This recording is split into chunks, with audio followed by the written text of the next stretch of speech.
We're going to talk about other matters you might encounter during an audit.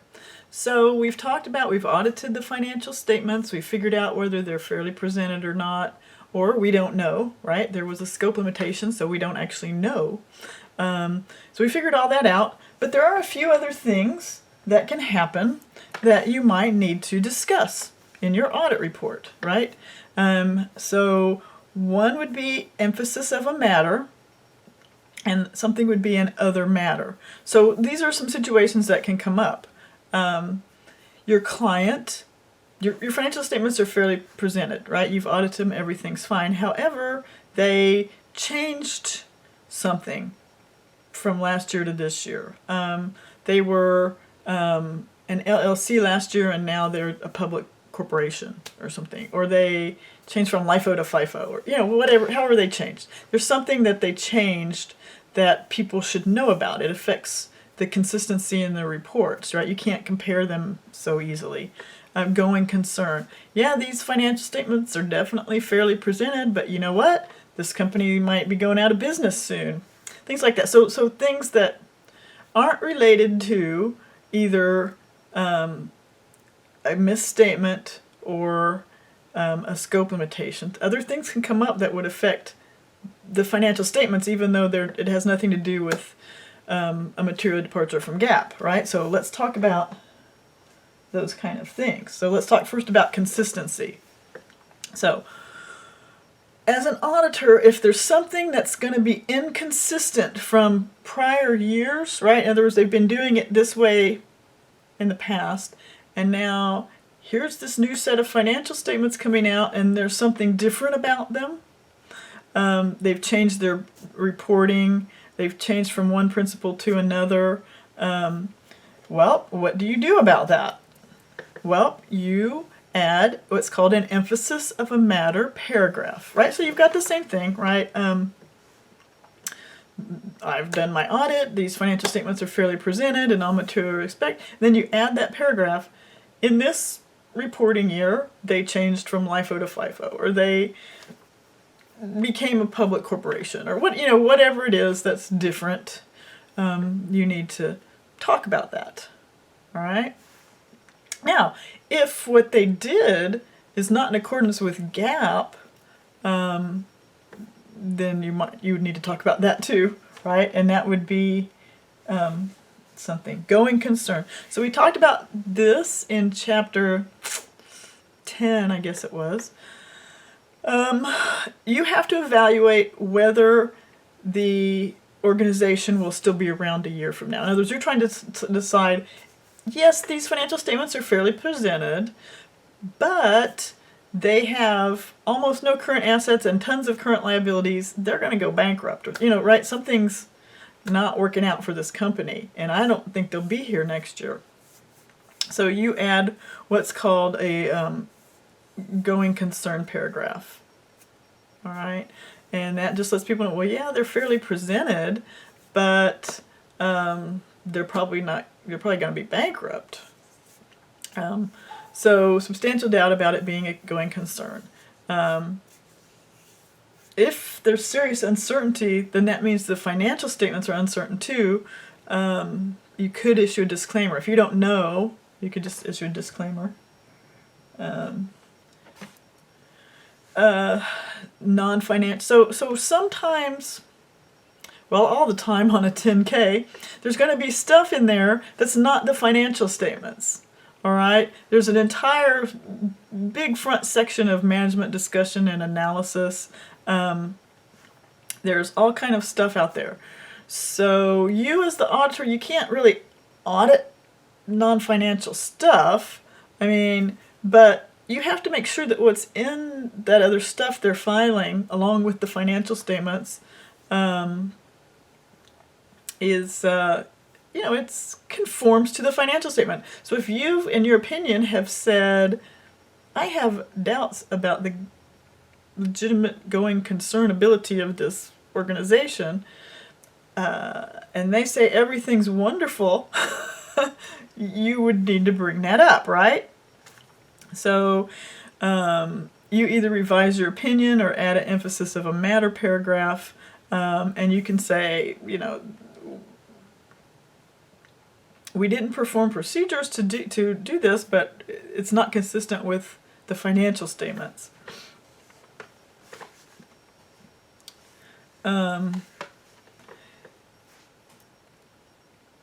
You may just need to call attention to something. We talked about last chapter. We talked about subsequent events. That could be something that you might need to write a paragraph about. Yeah, the balance sheet says this, but in February, the books close on December 31st, and those financial statements are accurate on December 31st, but on January 15th, their inventory was destroyed in a fire. You need to let people know. What things that you need to let people know, you can put in a separate paragraph. And just a couple of other issues that could come up. Remember, when financial statements get reported, if you go open up a 10K, you'll see more than 1 year being reported. You might not be the auditor who audited last year, right? So you're going to have to make sure that everything is correct from last year. So if there have been restatements of the financial statements, you need to bring that out. Get permission from predecessor auditors when you represent their stuff. Just keep that in mind. You might have to update your opinion. If the financial statements were, you come back the next year and audit them some more, and now you find, oops, what I did last year wasn't right, you might have to update your opinion. Sometimes organizations present not full financials. They present just some part of it. Maybe they're just giving something to the bank they're going to borrow against their receivables. So they just present part of the balance sheet or something, you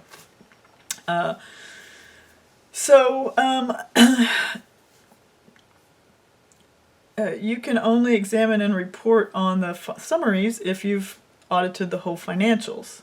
So you would indicate whether this summary is consistent with the full set you audited.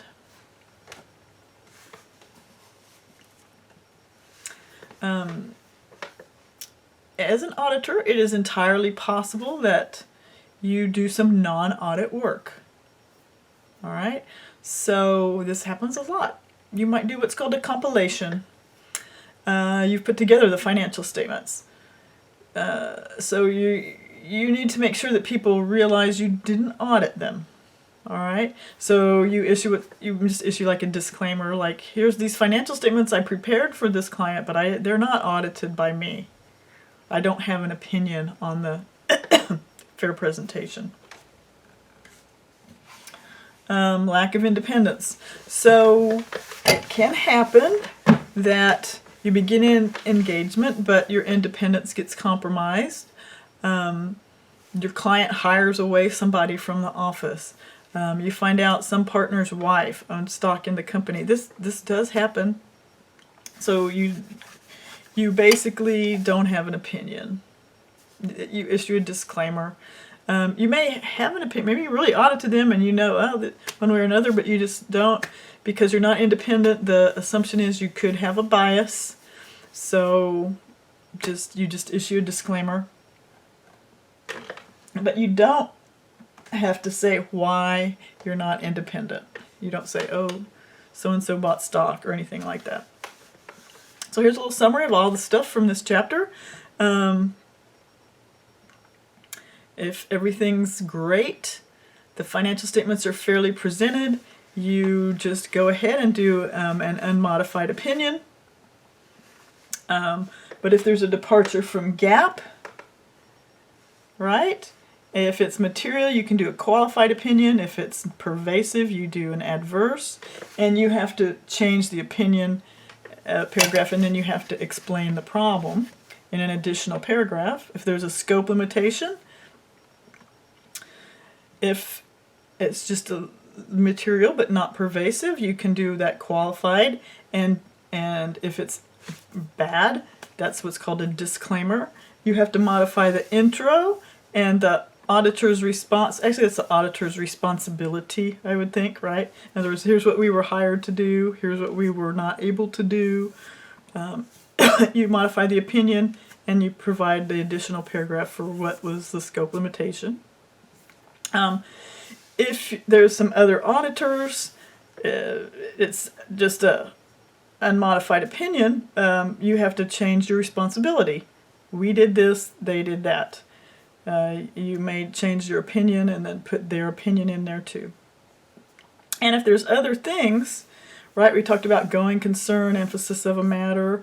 Well, it's still an unmodified opinion, right? The financial statements are still the financial statements. You're just saying, oh, also, by the way, this may not be around in a year. They've got some pretty bad debt problems, things like that. Typically, you issue a disclaimer if you're not independent, or if you're the auditor who compiled them but didn't audit them, the disclaimer. So that's it. Now you're done. You did your audit. You've reported. Congratulations.